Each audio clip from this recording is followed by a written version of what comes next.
Radio Soupente, la station des Rapins, sans foi, sans loi et sans courbette.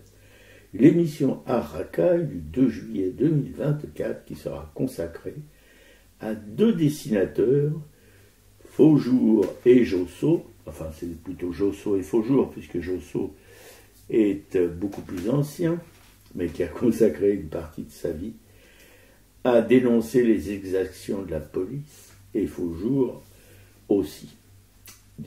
Une exposition qui a eu lieu à quel musée déjà à Montreuil? Au musée d'histoire vivante à Montreuil. Au musée d'histoire vivante à Montreuil, nous sommes allés fin de semaine dernière, qui est dans un parc magnifique, en haut de Montreuil. Il y a beaucoup de hauts à Montreuil d'ailleurs. Alors on a pu déambuler tranquillement là-dessus tous les deux dans cette petite exposition, mais très instructive, et on en est ressorti vraiment heureux. Et puis, au cours de cette émission, nous allons tenter de porter notre regard en marge sur l'art et de dénoncer les sales coups de la politique en toc. Et on est en ce moment très gâtés par cette fameuse politique en toc. Ouais, salut à tous. Vous pouvez nous mettre un petit mail à artracaille@orange.fr.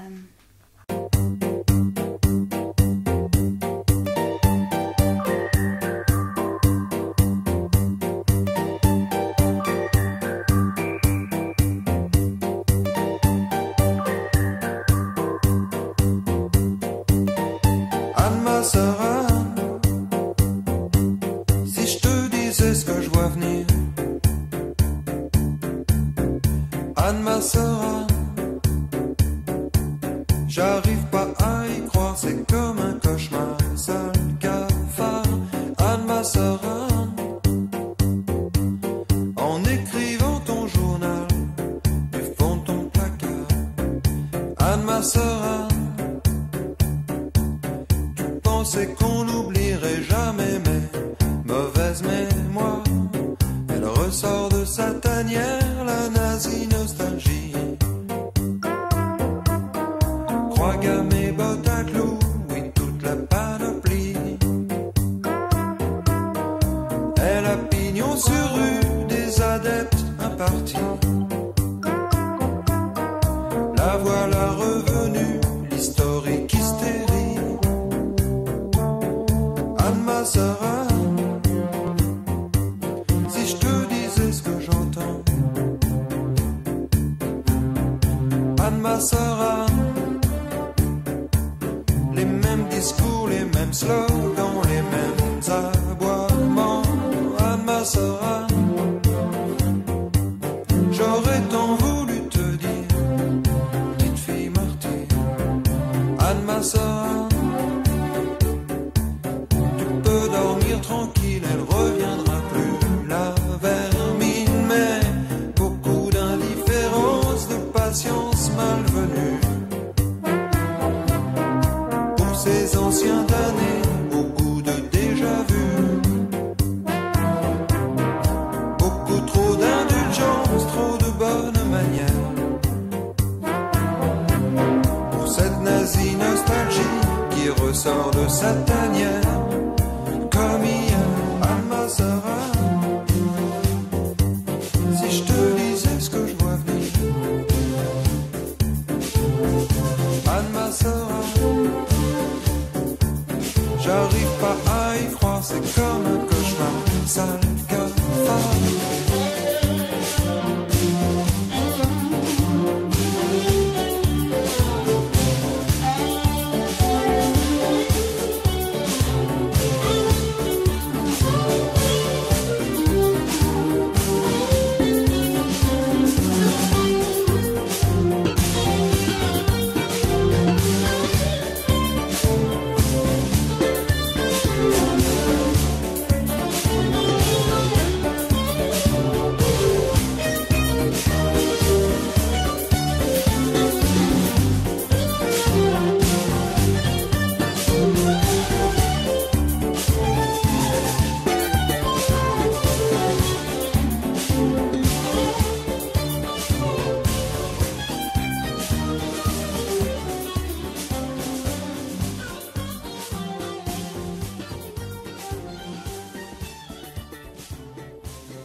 Anne Masseran, interprétée par Louis Chédid.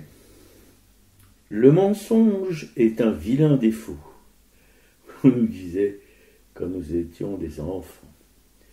Et le résultat des élections de dimanche, sa victoire au mensonge, que je le répète aujourd'hui en pleine foire aux mensonges politiques en toc. Du petit matin au petit soir, ça dégoise sur les ondes radiophoniques et télévisuelles, puis aussi dans les journaux de papier. Il en reste. Pas d'Ori ni d'Arménie, hélas. Rien ne nous est épargné. Le pire, pourtant, voir la gueule de faux derche des intervenants sur les plateaux de téloche, qu'ils soient journalistes ou politiques, le premier prix ou la Palme ou le César ou l'Oscar en revenant aux affreux du Rassemblement national de mes deux et de leurs potes, bavocheurs professionnels dans le poste, de CNews, LCI, BFM, Europe 1 et autres stations peine à jouir du PAF. Les envahisseurs, le retour, que les moins de 20 ans ne peuvent pas connaître, ce qui peut expliquer leur adhésion sans parapluie au postillon du RN. Pour les moins jeunes qui connaissent la série et qui frétillent au guili-guili des laudateurs du maréchal Louer, ils n'y ont toujours rien compris, et surtout pas fait le rapprochement avec ceux qui prétendent sauver la France en l'épurant des races impures qui la vampirisent et la souillent. Alerte, alarme, aux armes, qu'un sanguin impur abreuve nos sillons, et que nos filles et nos compagnes vont subir les assauts immondes de ces bronzés embusqués à tous les coins de rue. La grosse vache blonde de race charolaise qui mène le troupeau vers l'abattoir, avec la tête de vroue qui la seconde, même pas peur. Le peuple, qu'il soit d'ici ou là, d'ailleurs ou de là-bas, noir ou blanc, légèrement hâlé ou rosé façon cochonnet, n'a rien de pas grand-chose à apprendre de la façon de voter. Et pour qui? Depuis le temps qu'il en a la permission concédée pour le berluret, il sait bien que pas grand-chose de rien du tout ne lui sera concédé. Dans l'état actuel de délabrement de la République de la liberté, de l'égalité et de la fraternité, qu'il ne reste plus qu'à descendre dans la rue et de foutre une déculottée à ceux qui prétendent nous gouverner. La propagande nous désigne les coupables de la débâcle, pour que notre regard se détourne et se fixe sur l'innocent qu'on va se baffrer au prochain barbecue. Que personne ne bouge, je veux ne voir qu'une tête dans le rang. Mon cul que je réponds, impertinent. L'impertinence, c'est une conduite à gauche comme chez les roast-beef. Un art aussi, qui peut coûter. Voyez Guillaume Meurice, souvenez-vous de Mermet, de Stéphane Guillon et de tant d'autres. Alors, quand la peste brune sera à se pavaner dans les palais dorés de la République, il sera temps de chialer et de faire pipi dans sa culotte ou caca dans son bénard. Je veux le pouvoir absolu qu'il miaule, le dépendeur d'andouille bordella. Sinon, je suis pas Premier ministre. Ben, c'est celui qui dit qui est, connard. Tu ne seras pas Premier ministre, comme les gidouilles, qu'on l'a lu dans les entrailles d'un poulet de grain. Non pas de celui d'un supermarché, qui est pour élever sous la mer, comme le veau sous la vache. Un poulet de grain qu'on va se bouffer après. Rien ne se perd, tout se transforme. Alors les amanches, j'enfile le lieu comme un adonf. Que vous soyez enthousiaste ou pas enthousiaste, un bon geste. Sortez vos mains de vos fouilles trouées et hop, un petit bout d'espoir dans l'urne. J'ai réussi à convaincre mes gremlins d'en faire l'effort, sans me surmener. Mais c'est la lutte quasi fine, alors debout, réveillons-nous, et demain, si tout se passe mieux que prévu, on pourra se tenir à la main, dans la main, qu'on soit noir, qu'on soit blanc, beurre, jaune ou petit homme vert. Et on guinchera dans un petit bal perdu au coin d'une rue. Un bal de la libération, un bal de la révélation aussi, que nous ne sommes plus les cons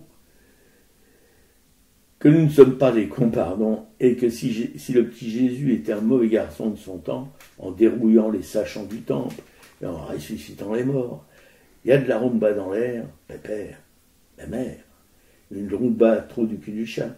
Non, je coupe les paroles les plus cochonnes pour pas entraîner les enfants sur la pente glissante de la voyouterie. Les enfants à qui peu de choses échappent, malgré ce qu'on croit et ce qu'on en dit.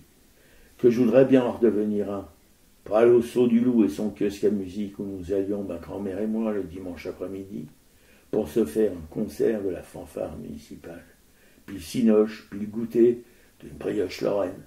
Un temps où ce que l'on sifflait dans la rue, sans faire se retourner les têtes des passants. Et les retraites au flambeau et la campagne des meules de paille. Et pas de Front National. La belle vie, qui ne repasse pas les plats.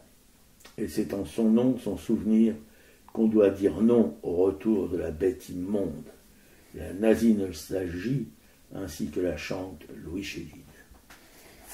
Ouais, alors c'est vrai que quand on a regardé un début de résultats de campagne de soirée électorale sur les chaînes de télé, c'est absolument insupportable de voir la crispation sur cette union de la gauche, en fait, il n'y a pas grand-chose à dire. Ils sont sans arrêt en train de pointer du doigt cette extrême gauche. Enfin, il faut vraiment, Clémentine était hier, remettre un peu les pendules à l'heure, mais il y a vraiment une fixation insupportable là-dessus.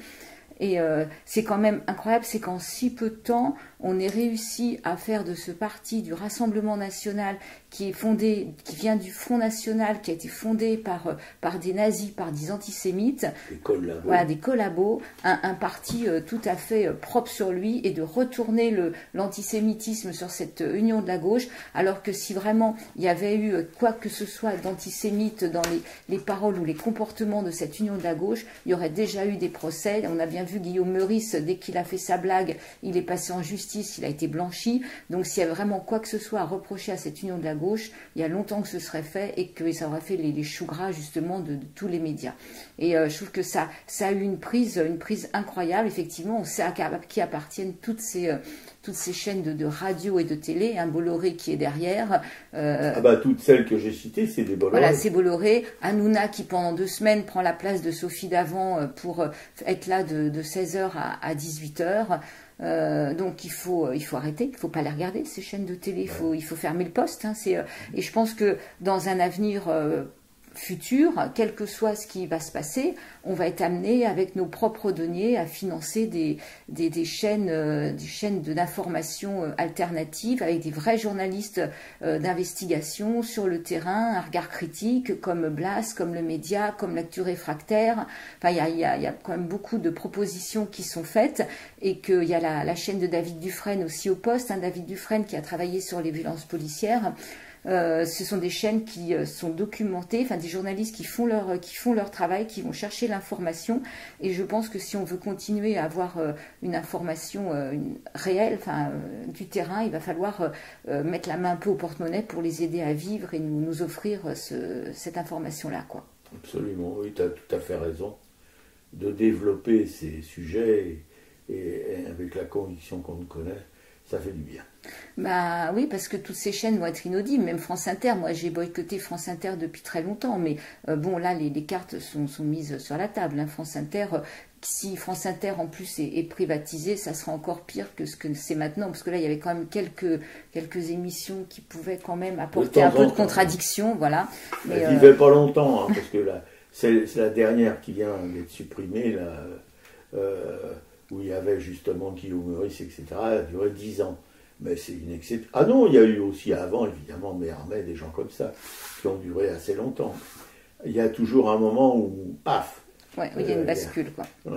Ouais, pour continuer aussi un petit peu sur ces résultats électoraux, François Ruffin, qu'on soutient ici de tout notre cœur, et arrive second dans sa circonscription, mais il a 7 points d'écart avec le premier arrivé qui est du Rassemblement, la première qui est du Rassemblement national, mais lui il a la pêche, c'est ce qui s'était passé en 2017, il avait fait le tour de tout le tour de sa circonscription en discutant avec les gens, et il avait finalement été réélu, et on souhaite vivement qu'il soit réélu. Et d'ailleurs là ils ont édité un petit Tchofakir que je vais mettre en lien, c'est un petit journal avec le programme du nouveau Front Populaire, et il dit que ce petit supplément qu'ils envoient gratuitement aux militants à distribuer, et est déjà parti à plus de 500 000 exemplaires, que là ils en ont réédité plein, et donc François Ruffin était aussi un des organisateurs de ce grand rassemblement qui a eu la semaine dernière place de la République à 18h, et mercredi 3 juillet il y a à nouveau un grand rassemblement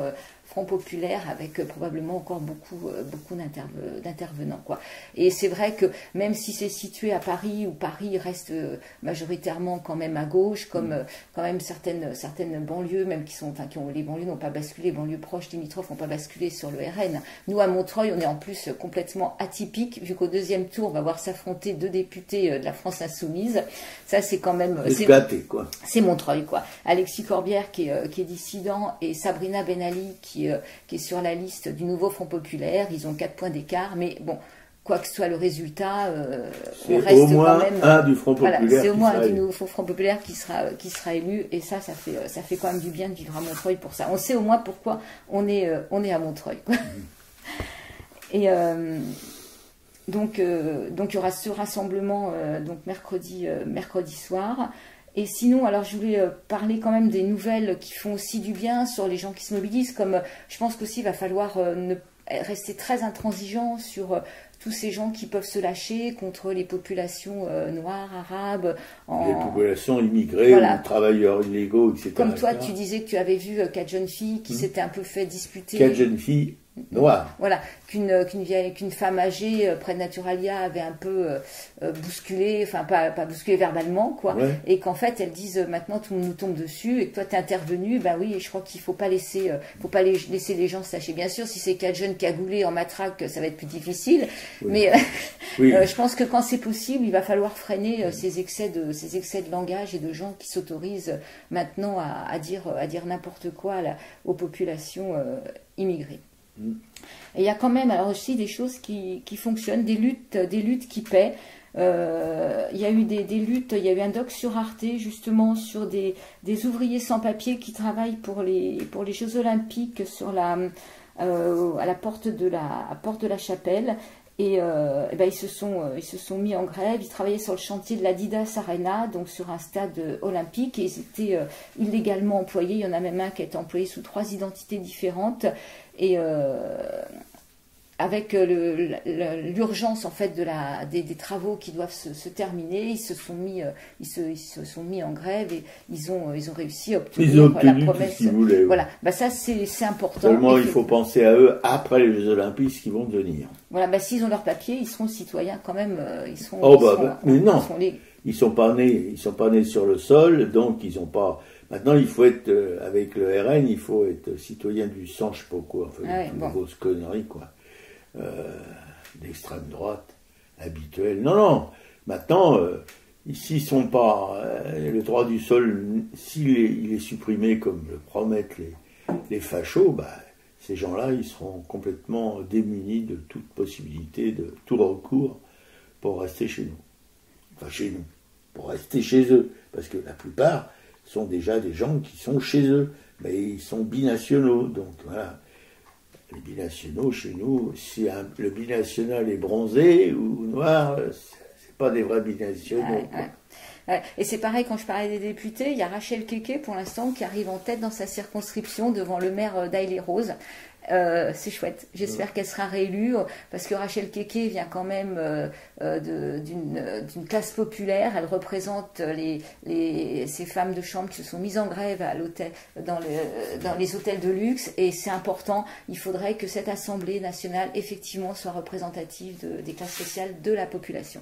Et donc on espère que Rachel Keke sera à nouveau députée le 7 juillet. De l'extrême gauche, attention!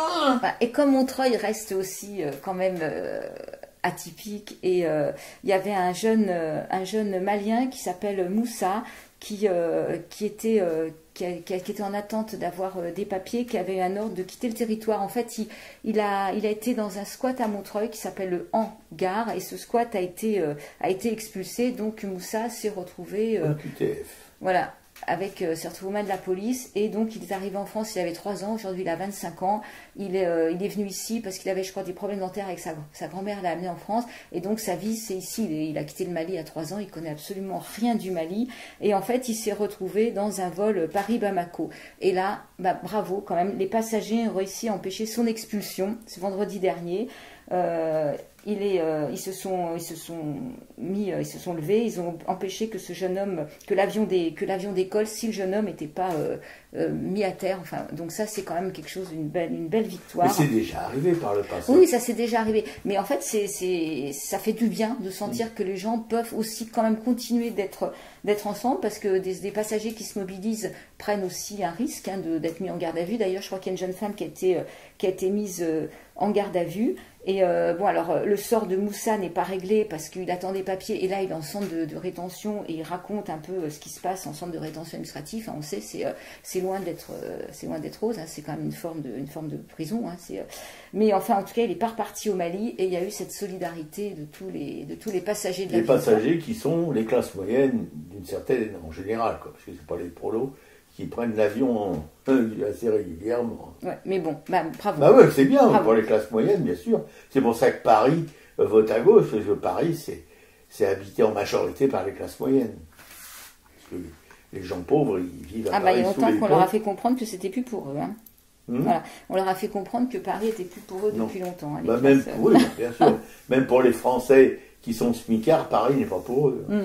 Et d'ailleurs, là, par rapport à Moussa, en fait, les réseaux sociaux, ça peut quand même avoir du bon, parce que c'est grâce à ce hashtag Libérer Moussa que les voyageurs ont pu exiger son débarquement. Et ça a été très très vite. Il y a des mails qui ont été envoyés au préfet pour bloquer la boîte mail du préfet. Enfin, là, il y a quelque chose qui s'est fait très très rapidement pour que cet avion ne puisse pas décoller avec Moussa à l'intérieur, quoi. Et justement, une des 2 députées de Montreuil qui investie par le nouveau Front populaire, Sabrina Ben Ali, qui vit dans un quartier populaire de Montreuil à la Boissière, qui est médecin urgentiste. La Boissière, c'est sur le chemin de l'hôpital. Oui, c'est ça. L'hôpital, c'est l'hôpital de la Boissière, en fait. A parlé de Moussa dans son quartier, quoi. Ah ouais, je vais peut-être la connaître. Ah bah peut-être, on ne sait jamais. Voilà. Et puis on ne peut pas non plus continuer de faire comme si la Palestine n'existait plus et que Gaza n'était plus bombardée. Donc nous, on a régulièrement quand même des nouvelles par le site de l'UJFP.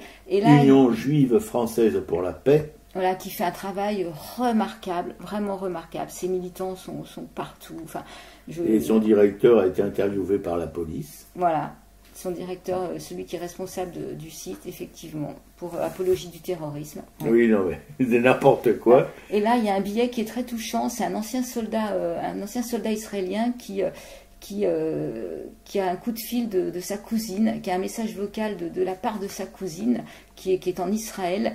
Et en fait, lui a quitté la police, l'armée israélienne, cette armée que Netanyahou dit la plus morale du monde, mais que l'ONU vient de qualifier comme la plus criminelle du monde. Et sa cousine a un discours terrifiant, parce lui dit, voilà, pour ce que tu me dis sur ton dégoût d'Israël, j'aimerais beaucoup que tu m'expliques ce que tu veux dire, parce qu'ici les gens sont incroyables, ils s'aident énormément, ils sont beaucoup plus proches qu'avant.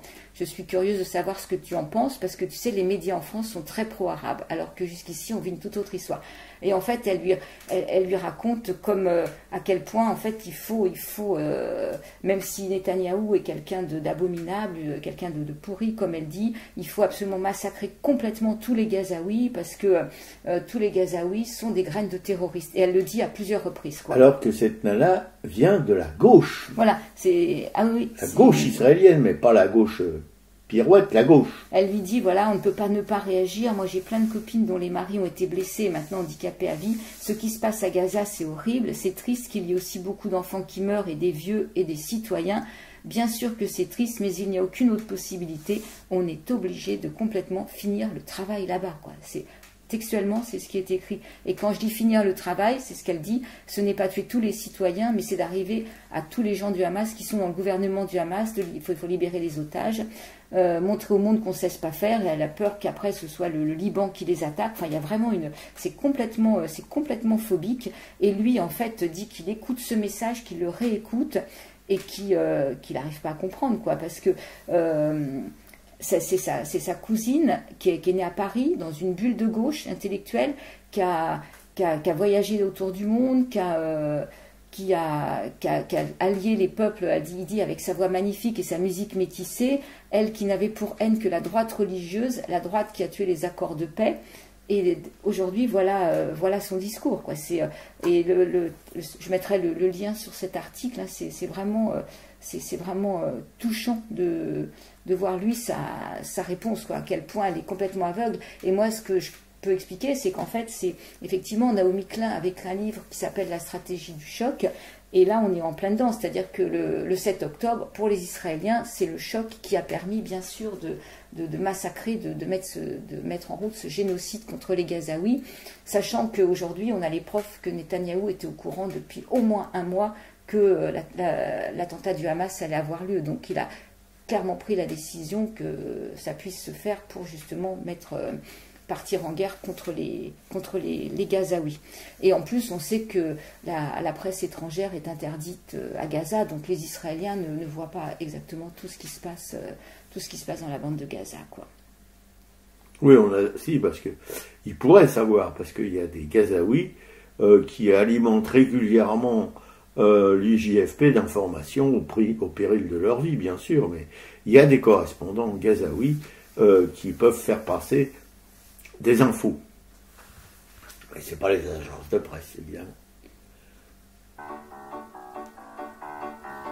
Il y a de la joie, les élections européennes, il y a de la joie, 32% pour Bardella, il y a de la joie. Pascal Pro est au 7e ciel, Bolloré se resserre du foie gras. Il y a de l'amour sur les lèvres de Marine Le Pen, il y a de l'amour, sauf pour le pauvre Éric Zemmour. il y a de l'amour. Vive la France arienne et chrétienne, les milices à chaque carrefour. Après la défaite, selon Emmanuel Macron, pour sauver le pays, y a pas de dissolution. Tous les députés vont pointer au chaume du. Vont-ils retrouver un job en traversant la rue? La campagne commence, va falloir rester zen. Même si pour être honnête, y a de quoi flipper un peu. On a voté Macron pour pas avoir Le Pen. Et voilà que dans 3 semaines, on aura peut-être les deux. Y a de la joie, La gauche est enfin rassemblée, y a de la joie, pourvu que ça dure jusqu'en juillet. y a de la joie. Et ils ont en bons camarades visité Mélenchon à l'EHPAD. Y a de la joie, Meurice viré de France Inter, y a de la joie. Et toujours rien pour Hanouna, y a de la joie. C'est la teuf dans la France entière. remets-moi une dose de Temesta. Dire qu'on commémorait hier le débarquement, faudrait peut-être qu'on réserve le suivant dès maintenant. Car pour les Jeux Olympiques le mois prochain, il y aura peut-être comme un air de 36 à Berlin. Si Bardella demain arrive à Matignon, est-ce qu'on pourra toujours vous chanter nos conneries? Là y a pas d'autre mot, on a touché le fond. Et si tu creuses encore, tu trouves Éric Ciotti. Y a de la joie, Tout à coup Marion Maréchal, y a de la joie, et pour le regroupement familial, y a de la joie. Éric Ciotti se barricade à LR, maintenant c'est la ZAD. Y a de la joie, et vive la suprématie blanche. Pardon, je prends juste un peu d'avance. Y a de la joie, oui, on espère que dans un mois, on n'aura pas la gueule de bois, et que ce sera la joie. Allez, on y croit. Il y a de la joie, réinterprétée par les Goguettes, en trio, mais à 4. Et ça fait quand même du bien. D'ailleurs, les Goguettes étaient au grand rassemblement Place de la République la semaine dernière. Ouais. Ah non, elles y vont aussi mercredi. Ah, pour l'année prochaine, je ne sais pas, mais elles étaient là la semaine dernière. Et en fait, on peut, ça je peux mettre le lien aussi, on peut revoir tout ce rassemblement sur Internet. Grâce aux L'intégralité? Exactement. Ah ouais?